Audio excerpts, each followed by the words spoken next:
ultimately, it's that weird stuff that happens that you're not planning that makes the beautiful things in your life. How many times have you planned a lot of great stuff? And first of all, it didn't happen. But occasionally it does happen. And you get to the end of your plans, and when you get to the end of your plans, you go, well, it was okay. It really wasn't the whole thing. And yet, between that moment when you planned it and that moment when you got it, there were some brilliant, beautiful things that were happening along the way. Brilliant, beautiful things that you missed because you could only see this as a solution to your unhappiness. But maybe today, instead of just focusing on one thing as the outcome and defining it, how about this making a commitment to marvel at every moment?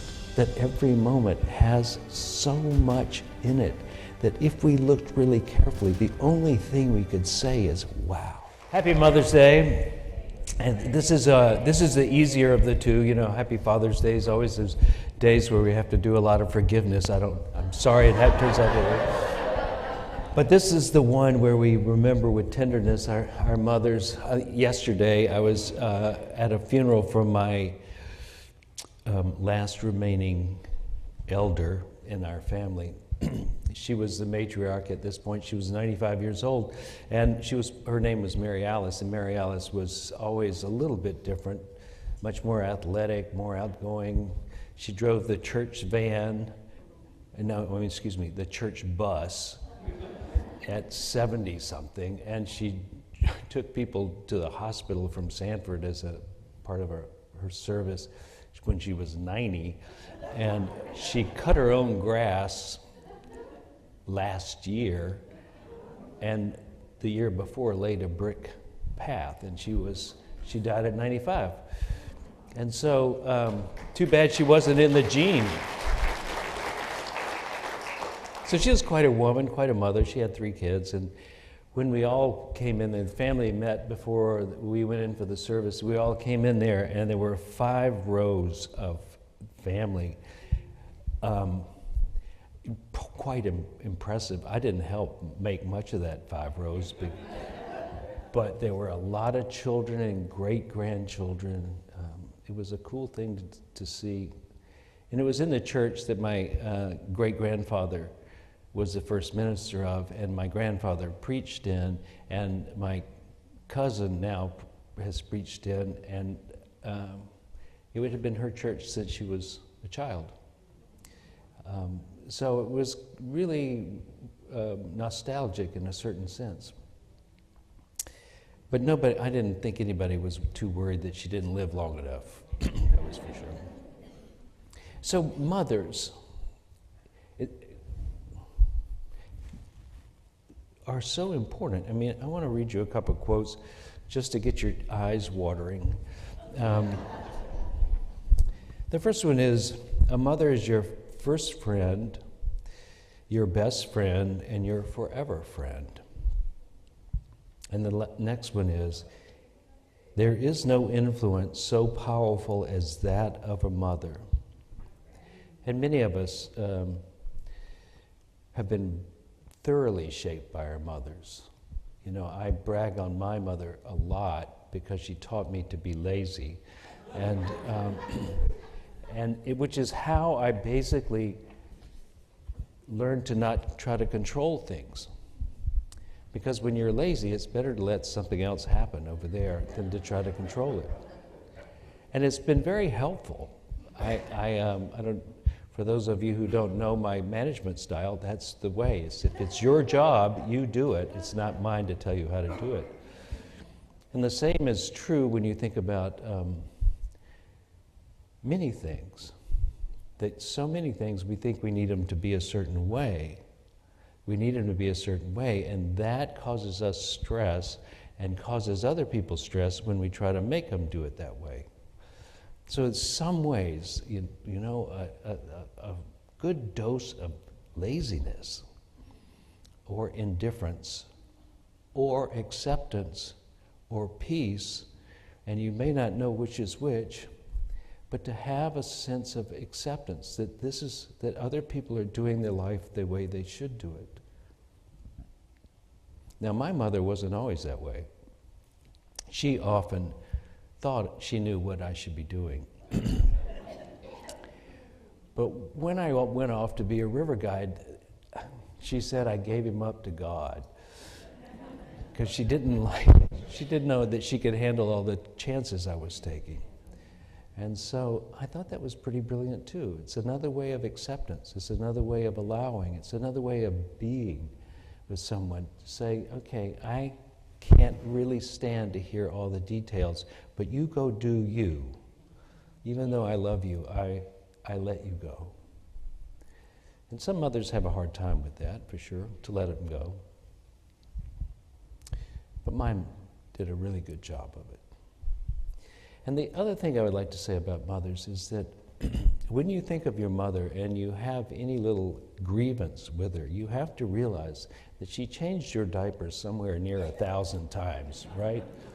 And if you've ever changed diapers, most of us here have, if you've ever changed diapers, you know that's not for fun, you do that. And she cooked meals, maybe in the 10,000 meals. And she drove you to and from wherever you had to go until you could do it yourself. That she was there when you needed her in emotional ways too. Maybe when you fall down, who do you run to? Do you run to your mother?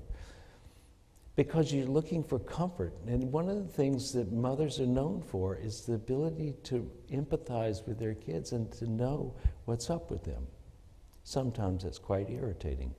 But other times, it can provide the basis for a sense of love and compassion in a way that very few people will ever treat you with.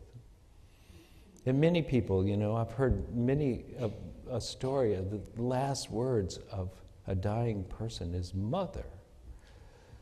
Because when we seek comfort, quite often it is your mother that is the first image that comes to you.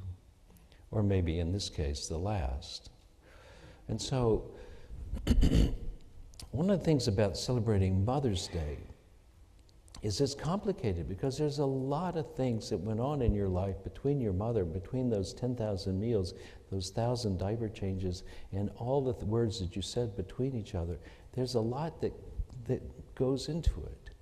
And so to remember clearly all that is just about impossible because it's so much material.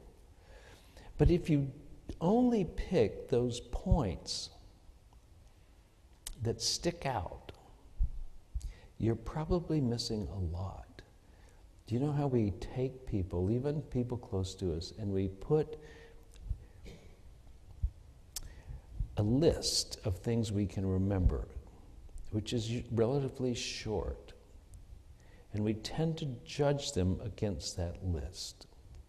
It's why forgiveness is sometimes hard, because we go, oh, we were in the same family, but I remember when she told me blah, blah, blah, and it hurt my feelings. You put that on the list. You miss the 10,000 diapers.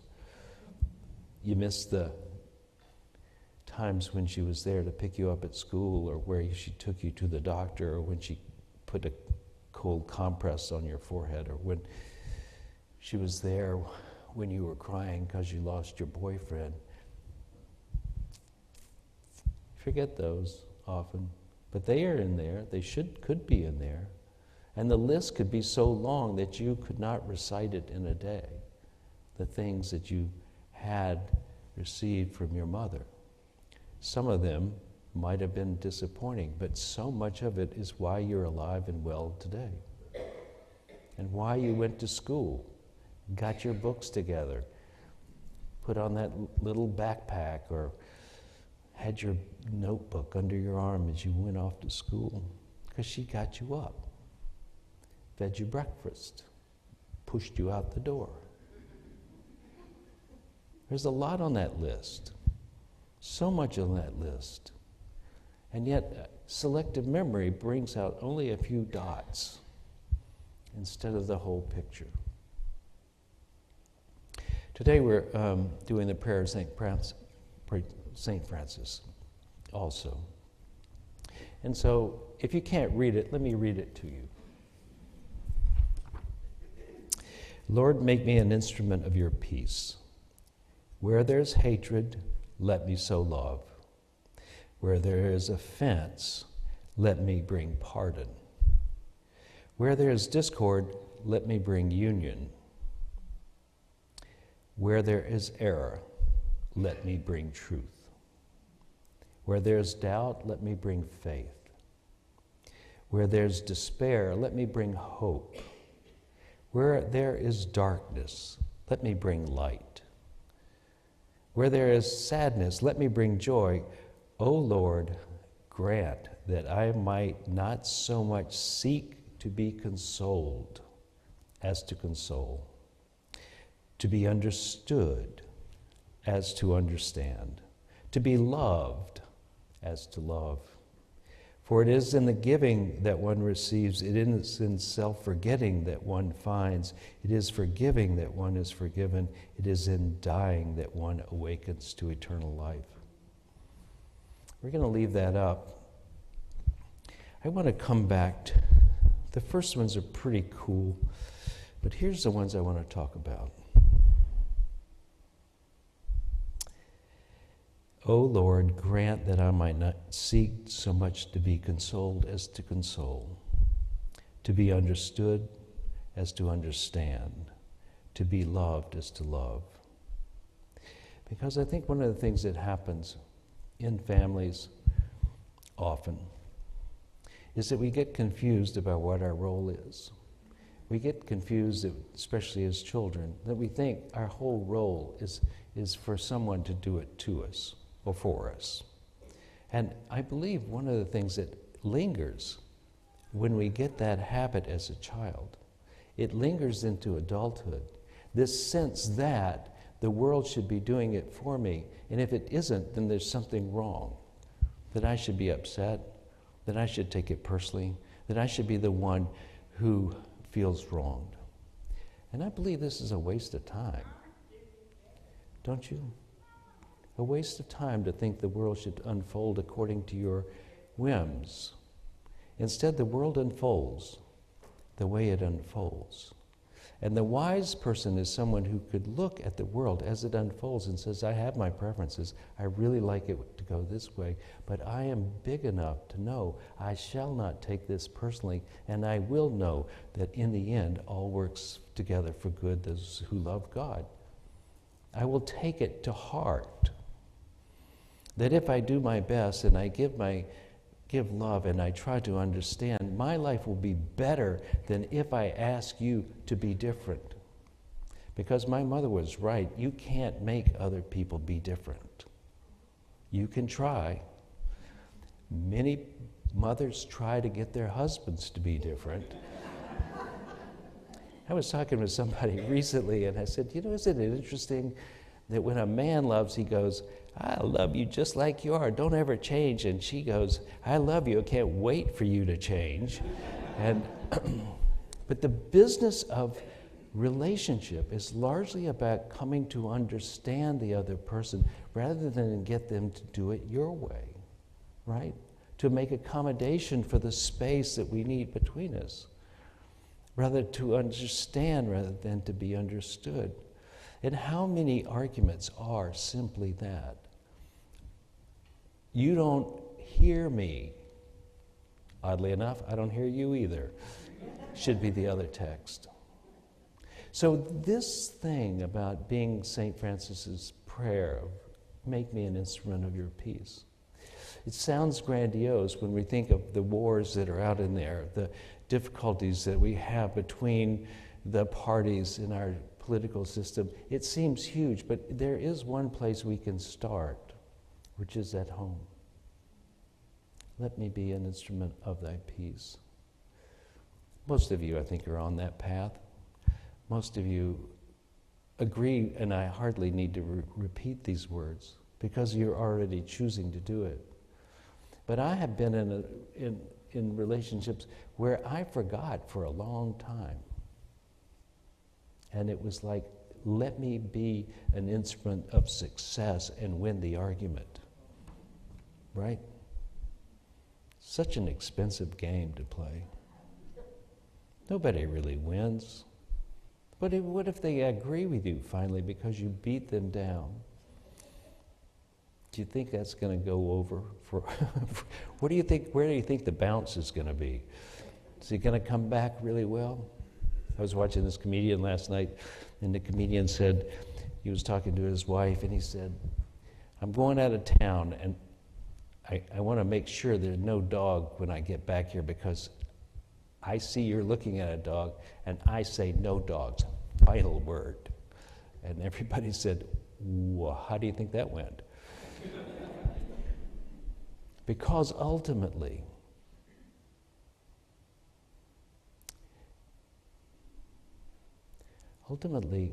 it's that weird stuff that happens that you're not planning that makes the beautiful things in your life. How many times have you planned a lot of great stuff? And first of all, it didn't happen. But occasionally it does happen. And you get to the end of your plans, and when you get to the end of your plans, you go, well, it was okay. It really wasn't the whole thing. And yet, between that moment when you planned it and that moment when you got it, there were some brilliant, beautiful things that were happening along the way. Brilliant, beautiful things that you missed because you could only see this as a solution to your unhappiness. Okay, we do that. But maybe today, when we're remembering our mothers, and there's this long list of things that have happened, instead of just focusing on one thing as the outcome and defining it, or 10 things, how about this making a commitment to marvel at every moment? That every moment has so much in it that if we looked really carefully, the only thing we could say is, wow. Wow. I can't believe this is all happening at once. I'm here. I'm standing vertical. I have breath. My digestion is happening at the moment, even though I don't even know it. My heart's beating. I have family history that I can draw on. I have friends around. I have a place to work. I have a car to drive. Wow. I have a mother. I had a mother, anyway. Had a mother, had a father. I have brothers and sisters. Wow. I am not alone in this world. There's a moment or two in my life every so often I realize I'm at one with the presence itself. Wow. What in the heck is going on that I should be bored, that I should be judgmental, that I should be feeling alone? What an incredible thing we have going on.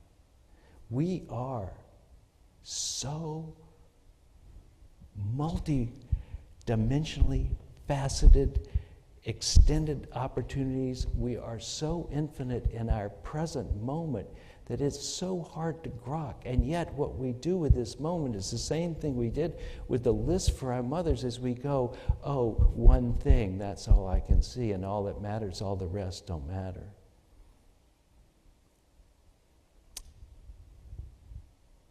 Try to be bigger than your list. Try to make your list at least bigger.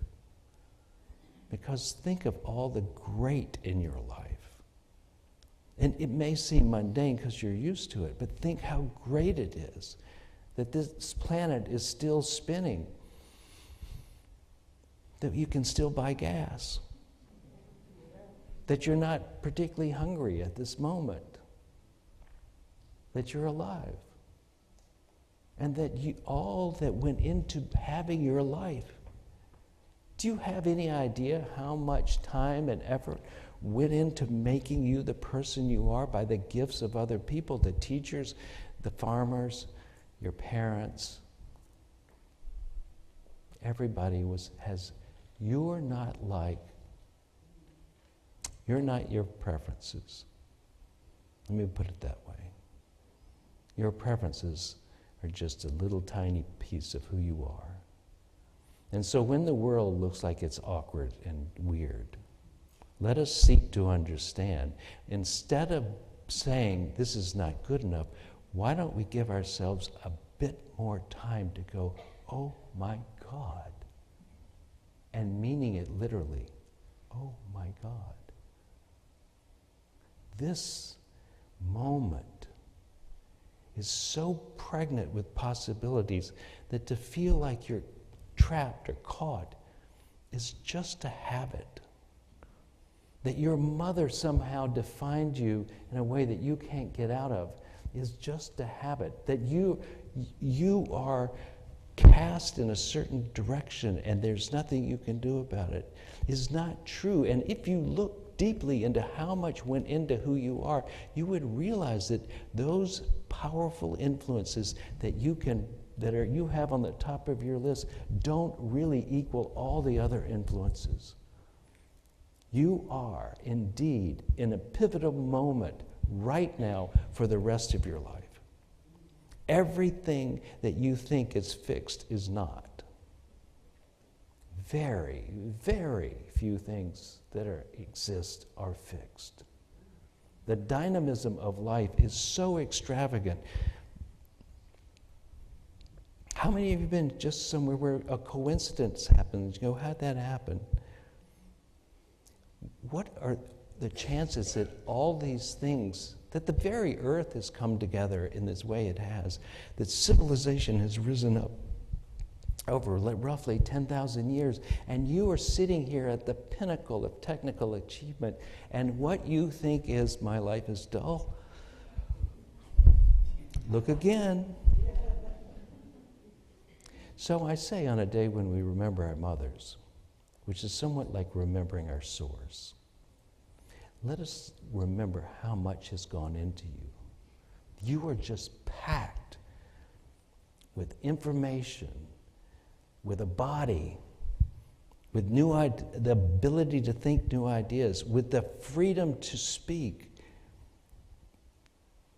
You can, over time, become almost anything. So on Mother's Day, let us be grateful to our mothers, because they were one of the big ones that got us here.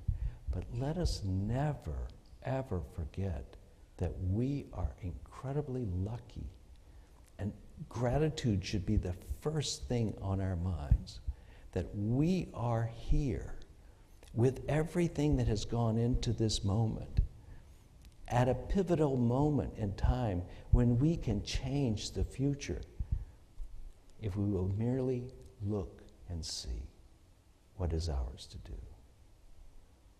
And then the potential that is in you will have more chances to erupt and to fill the space that the world needs filling. For you really are, as Jesus said, the light of the world. And that light should not be put under a boring basket, but set out where all can see. Let us pray.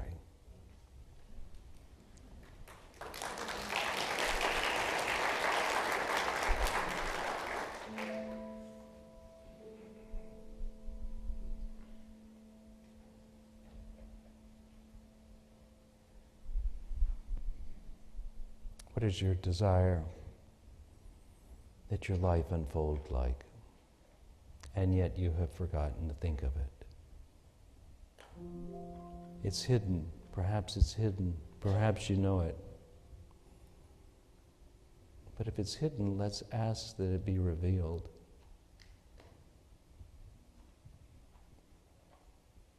And listen to the hints.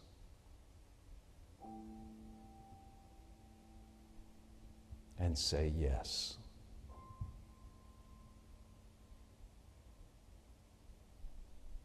And if there are things you need to forgive to move more freely, do it, please. And if there are decisions you need to make, steps you need to take toward something, let us commit to doing it. For this life is precious.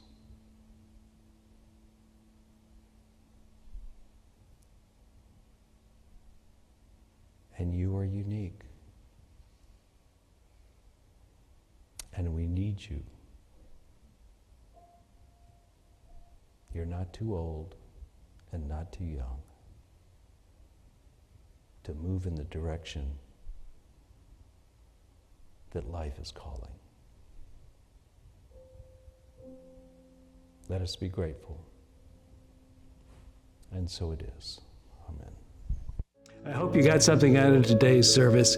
We intend to bring you things that will help you in your life become more of who you want to be, give you the freedom of forgiveness and the hope of expectancy that your life will unfold in a way that brings you joy, happiness, and is a contribution to the world. If you would like to contribute to this ministry, please go to unitytriangle.org, hit the donate button, and it will lead you into an easy way of doing that. We thank you for your attention and look forward to seeing you again here.